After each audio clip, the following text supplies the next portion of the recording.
সকালবেলায় ঘুম থেকে উঠে মা আর আমি একসঙ্গে বসে চা খাই, এটা প্রতিদিনেরই কাজ।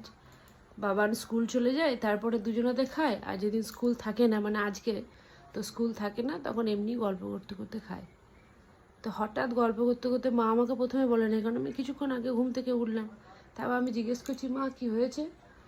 বাইরে কথা বলছে, বলছে আর বলিস না, সে সরস্বতী কাকিমা আছে না, মারা গেল।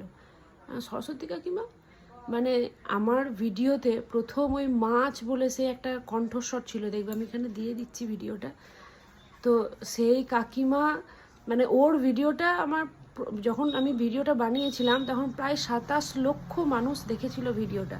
তো ও তারপরের দিন মাছ নিয়ে এসে আমাকে বলেছিল, বৌমা তুমি এমন করলে, আমাকে সবাই যেখানে যাচ্ছি জিজ্ঞাসা করছে যে এই তোকে ভিডিওতে দেখলাম, এই তোকে ভিডিওতে দেখলাম। এত হাসতো, এত হাসতো, এত খুশি ছিল, মানে বলে বোঝানো যাবে না। মাছ এনে দেওয়া, মাছ বেছে দেওয়া, কোথায় কুলেখাড়া শাক, মা বলতো যে আমার বউটার হিমোগ্লোবিনটা কমে গেছে গো, রক্ত নয়, তুমি একটুকু কুলেখাড়াগুলো এনে দিও।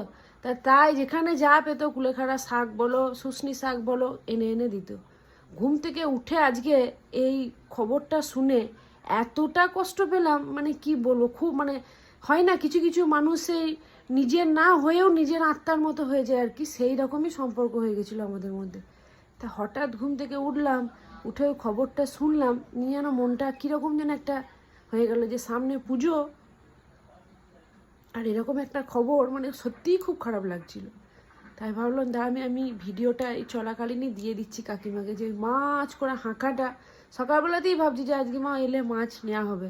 তো মা বলো, মাছ কোথা থেকে নিবি রে, এইরকম এরকম ব্যাপার।